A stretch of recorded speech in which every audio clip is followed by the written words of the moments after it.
हिगलहल्लिबा central agency मयामजे लाना सिजिन्नरगा harassment पीबसे मतम कुइब यारोय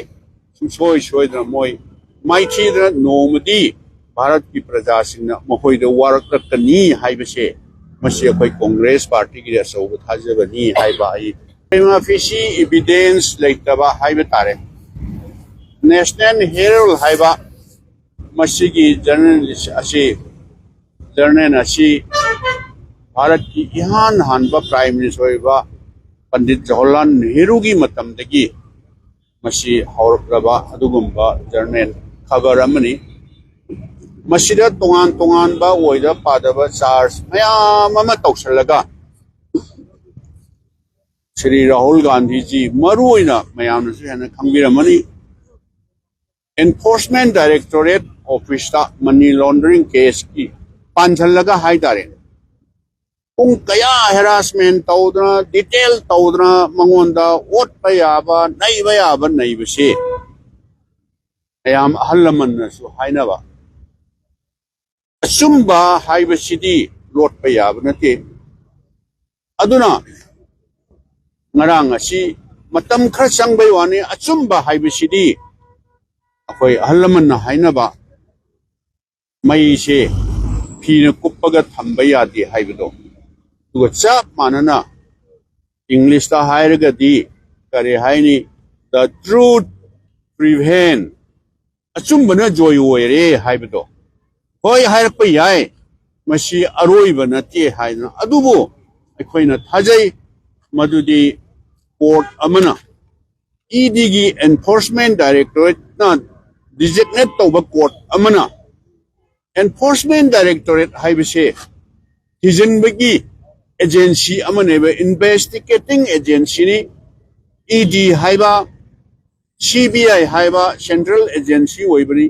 state हाइरगा विजिलेंस कुंबनेबा मोहोय ओइदा पादबा मयाम अमा हाइजलगा चार्ज महोइदा एफआईआर पांझलगा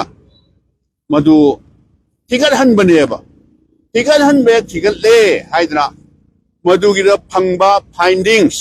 थिगत पदुदा फंगबा फाइंडिंग्स चार्ज शीटो अदुसु मसाना ईडीना डिजिग्नेट तौबा कोर्टा मधुगी चार्ज शीटो सिदा लेरे अखोइना थिगत पदा फंगबम खै सिदा लेरे ना मोइना सबमिट तौबनेबा सबमिट तौबदुदा कोर्ट अदुना नोइना सबमिट तौरेबा नोइना फंगे हाइरिबा फाइंडिंग्स मयाम सिदी मेंटेनेबल ओइदे मरम चादे अननेसेसरी दा नोइना मिंगोंदा हेरासमेंट तौगे हाइबनी हाइद्रा कोर्टना मधुबु ताखिदबा याखिदबा रिजेक्ट तौबा हाइबा तारे समना हाइरगदी मसे नसाइगी आइना होबुदा हाइजिगिबो The truth always prevail.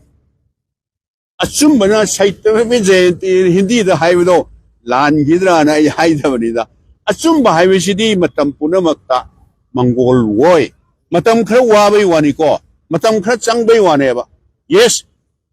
Aina aran ba tordi madugi phangmam thokba dandi ai phangma tai.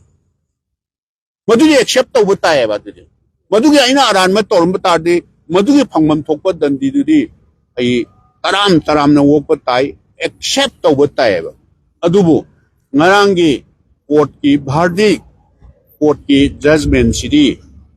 अचुम्बा हाइबसिदी मतम पुनमक्ता मतम खरगी वाबै वानी अचुम्बना मंगोल वोय द ट्रूथ प्रिवेल्स सैतमेबि जयते हाइबसि ngaranggi न ताए अदुना सिमाइना पालिबा सरकार सिना हारिबा एजेंसी मयाम से हिगलहल्लिबा सेंट्रल एजेंसी मयाम जे लाना सिजिन्नरगा